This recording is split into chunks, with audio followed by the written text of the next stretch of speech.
All right, so we're going to be doing this week's member first video, which will be published to members as soon as it's available. For everybody else, it's going to be published on Friday. So thank you very much for watching whenever you choose to watch it, of course. This week, we're going to be doing a bracket fight.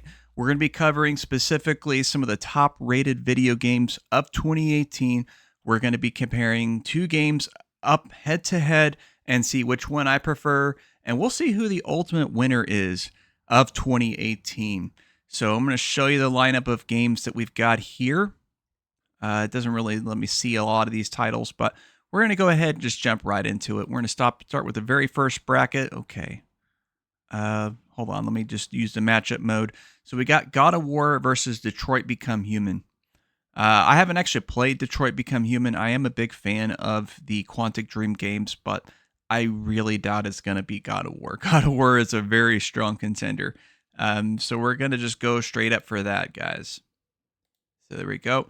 Now, these ones don't show the actual titles, but I'm pretty sure I know which games these are. This is Return of the Obra Dinn, or Obra Dinn, maybe it is, versus Into the Breach. These are both beloved indie games from that era. Very cool visual style from Return of Obra Dinn, but personally, I do love strategy style games, and this was made by Subset Games, who also made another favorite indie of mine called FTL, and actually got to play a bit of Into the Breach. I actually enjoy this one quite a lot, so I'm going to give it the nod for sure on that one. Now we've got Celeste versus Mega Man 11, both beloved platforming games from that time. Personally, I'll probably have to go with Celeste. It's definitely a lot more interesting game. Mega Man 11's pretty good, but it's kind of by the numbers at the same time. It's like Capcom just made it to please Mega Man fans that haven't had Mega Man in a long time. Still a really good game, but I don't think it holds a candle to Celeste, honestly. So we're going to go with Celeste on that one. Now, here's a pretty interesting one right here. This is Octopath Traveler versus Ni no Kuni 2. Both of these are RPG style games that have a very interesting visual style to them.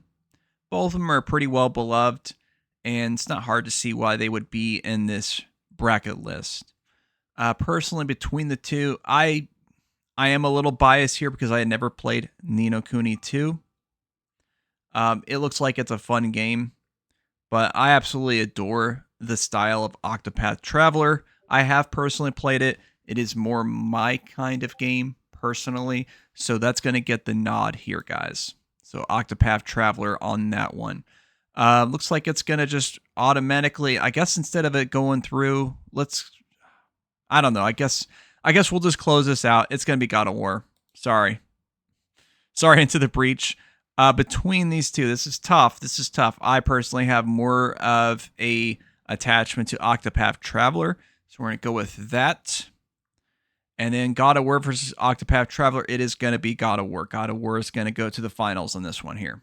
Okay, so now we're going to go into the other side of the bracket here.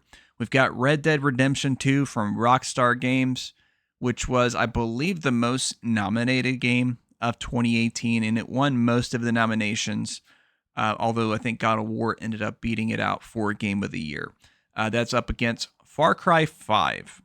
Now, Far Cry 5 is not one I've played personally. I've heard a lot of good things about it.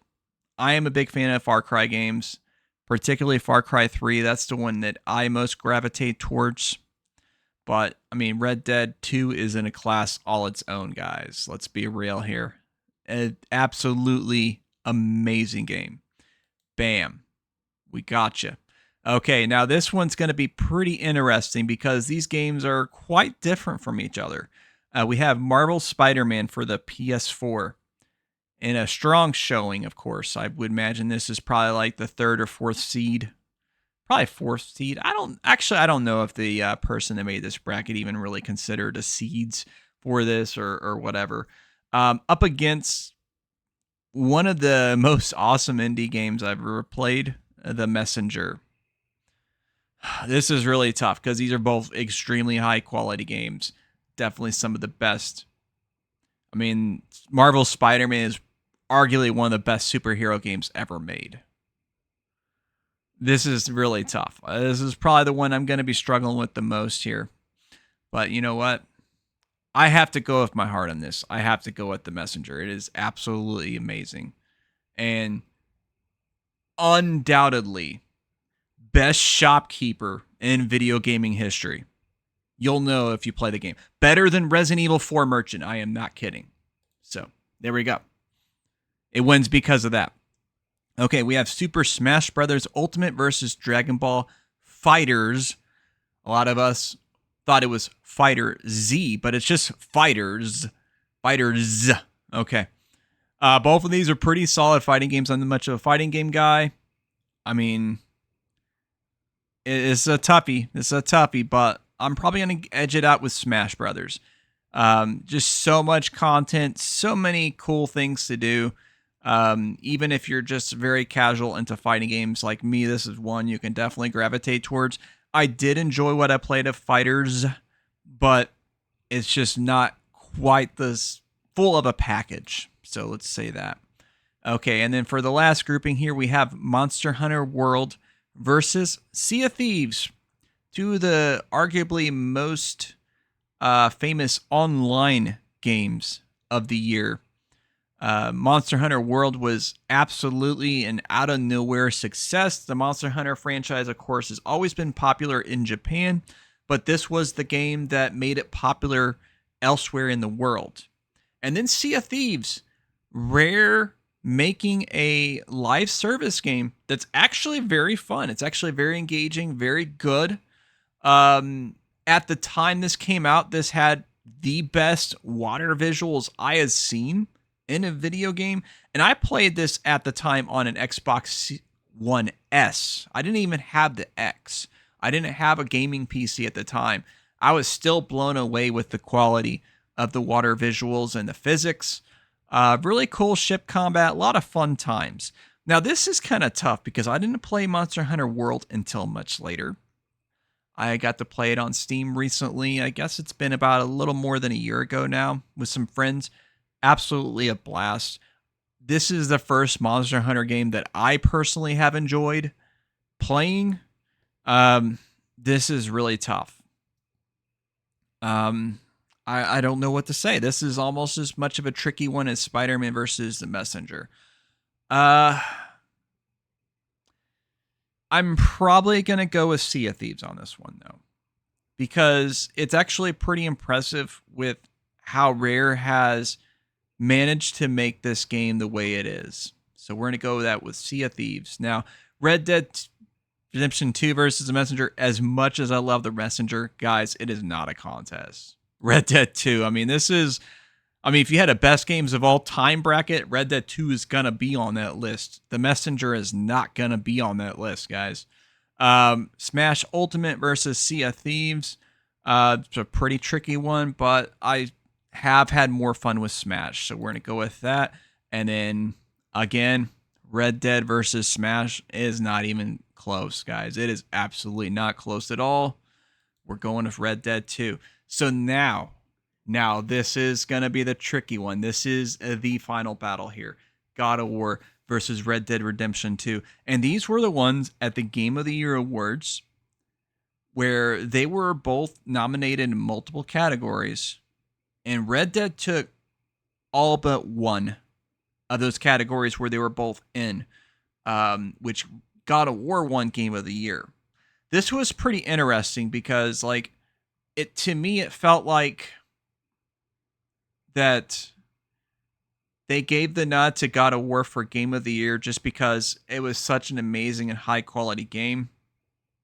But they gave the Red Dead 2 the nod on everything else. And so they felt obligated to give it a nod for Game of the Year.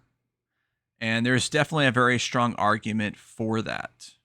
The way the combat flowed, I know there are fans out there of the original God of War games. They're quite fun.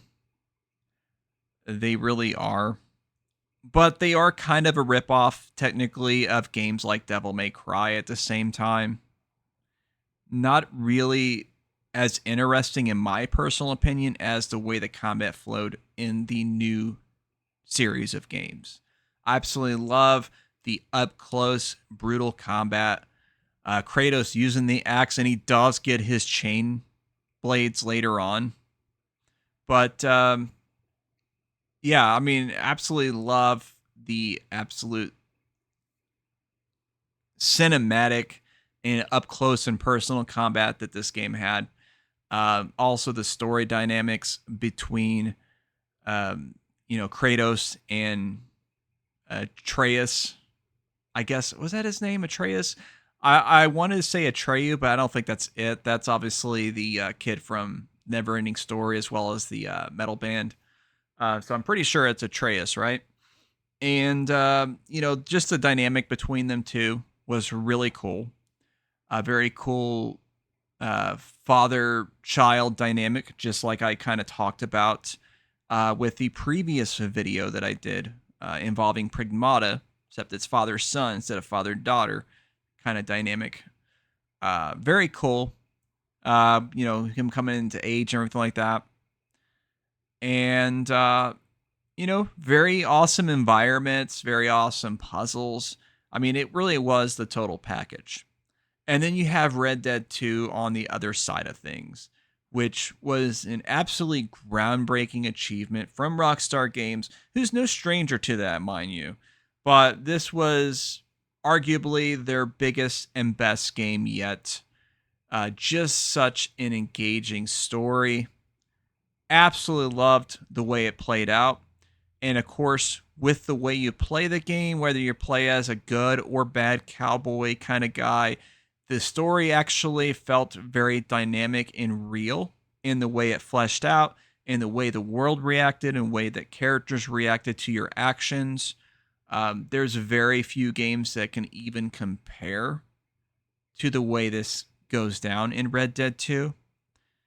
Such a massive open world that's absolutely filled with stuff to do, which is kind of mind-blowing considering that this is not like a fast and frenetic open world like the Grand Theft Auto games, where there is a lot of people around driving fast cars, all kinds of interesting things to find. This is a vast wilderness, essentially, for most of the map.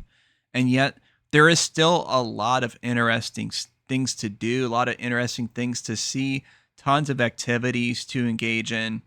You can totally get lost in this world. This is a game that simulates a real world more so than almost any other game that's ever been made. And does it with such a cohesive and excellent narrative. Graphics that still push the boundaries to this day. I mean, you compare Red Dead 2 to even games made nowadays, it still compares pretty favorably. So it is absolutely insane how well it scales. This is really tough. Because I was kind of pissed off when I watched the Game Awards and seeing Red Dead 2 get all the nods it did. Because at the time, I did not get the game. But I gave it a second chance and absolutely fell in love with it. I absolutely got everything. I got what people were saying then. So this is a tough one for sure. But I have to go with Red Dead 2. That is my personal pick for the best video game of 2018. And I'm curious to hear what you guys have to say about this list of games. I want you to tell me in the comments, have you played all these games, some of these games, none of these games? What was your favorite game of 2018? I would love to hear from you. And thank you very much for tuning in. If you happen to enjoy this video, be sure to check out the most recent video that I did right above my head over there. And in the other corner, the algorithm's going to send you something fire. And don't forget to subscribe if you haven't yet. I appreciate you. And that's going to be the last line.